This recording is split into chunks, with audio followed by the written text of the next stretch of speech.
You finish a 4 miles run and your legs feel fine. Then you try 10 pull-ups and your grip gives out after 4.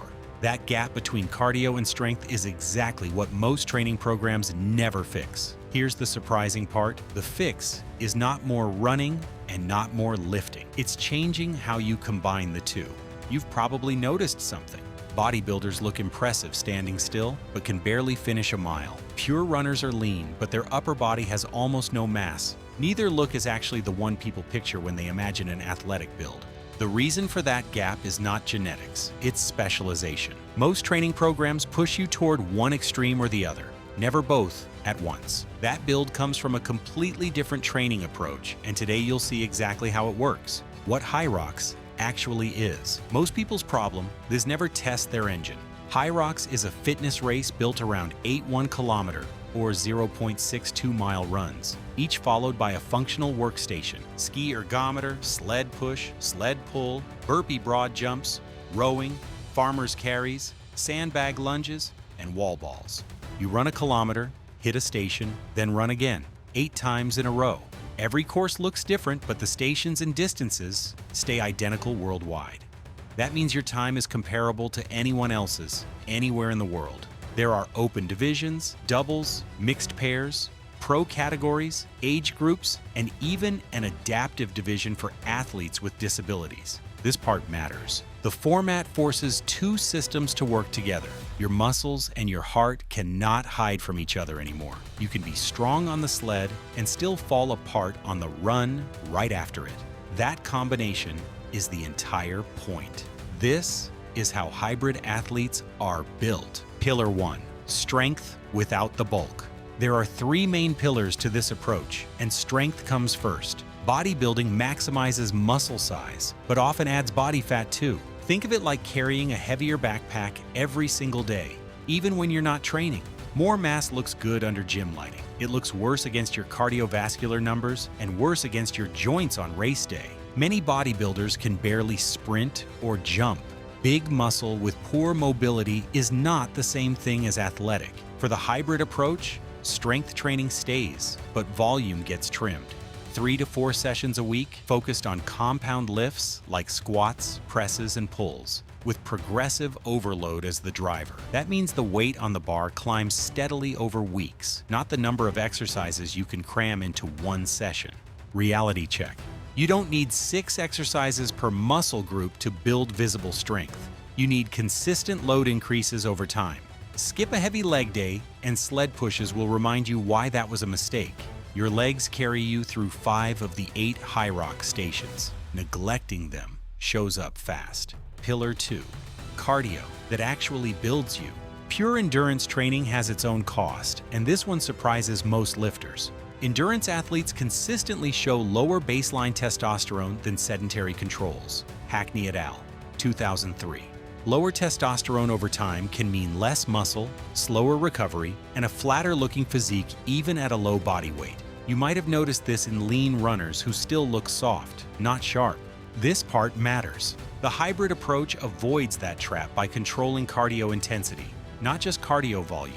Elite endurance athletes follow a pattern called polarized training. Roughly 80% low intensity, 20% genuinely hard, almost nothing in between. Moderate intensity cardio is the trap. It's too hard to recover from and too easy to drive real adaptation. It's the zone people default to because it feels productive.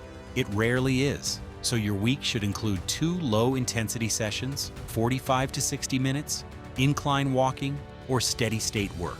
Then 1 high-intensity session, 15 to 20 minutes of sprints or intervals, treated with the same seriousness as a heavy lift.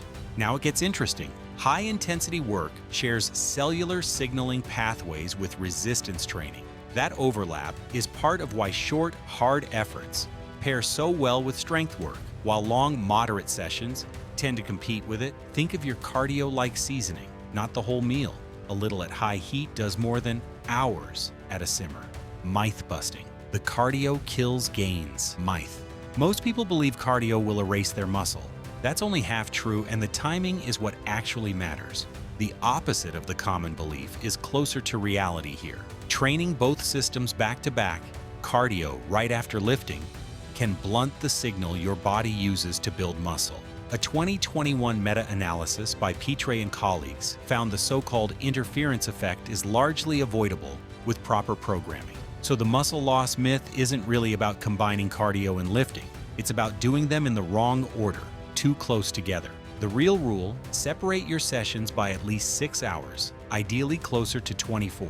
Lift first. If you ever combine both in one session, never cardio first. Here is the mistake: people do cardio then lifting because it feels easier to warm up that way. That order actually works against your strength results every single time. Second myth: most beginners race every station instead of the whole race. Big mistake. The opposite is usually true. Smart athletes sacrifice seconds on the sled to save minutes on the run. The goal isn't to win the station, it's to win the race. It's not about how fast one station gets done. It's about how you feel heading into the next kilometer. Pacing beats intensity almost every time, in training and on race day. Pillar 3, mobility, the piece everyone skips. Here is the mistake almost everyone makes. They train strength and cardio, then completely ignore mobility. Poor shoulder and hip mobility limits how well you sprint, jump, or even rack a barbell cleanly. Most people brush this off because it feels like the least important box to check. 10 to 15 minutes daily on hips, shoulders, and spine is enough. This is not a separate workout, it's maintenance for the other two. Skip it long enough and your lifts stall for reasons that have nothing to do with strength. An immobile hip doesn't just cost you a squat, it costs you a burpee, a wall ball, a sled turn, all in the same session. Why this physique looks different. Combining these 3 pillars doesn't just improve performance numbers, it changes how your body actually looks. Lower body fat from consistent cardio brings out facial and muscular definition.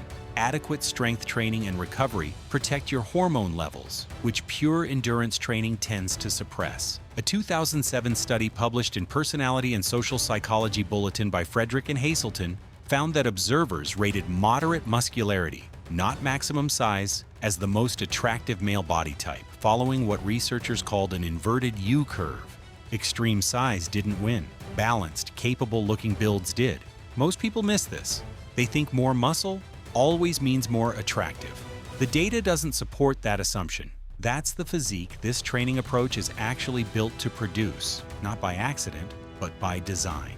How a typical week looks. Most people miss this part. You don't need 7 training days to get this result. A realistic week includes 3 to 4 strength sessions built around compound lifts, 2 low-intensity cardio sessions, 1 high-intensity cardio session, and short, nearly daily mobility work. That's roughly a 2-to-1 ratio of lifting days to dedicated cardio days. That's a manageable total, provided your nutrition supports recovery instead of undermining it. You don't need to train 7 days a week to see this work. Consistency across fewer, well-placed sessions beats random volume every time. Done consistently, this produces a body that is muscular enough to look strong, lean enough to show definition, and conditioned enough to actually finish a race like Hyrox without falling apart at Station 4.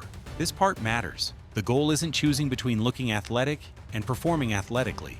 Structured correctly, both come from the same training week. The one big idea here is simple. Strength and cardio aren't competitors. Timing and intensity decide whether they help or fight each other. Start by separating your sessions properly this week. Then build toward the low and high intensity split instead of training in that moderate middle zone. Add the mobility work daily, even if it's only 10 minutes. Which pillar do you think you've been neglecting the most? Strength, cardio, or mobility? Leave that answer in the comments below.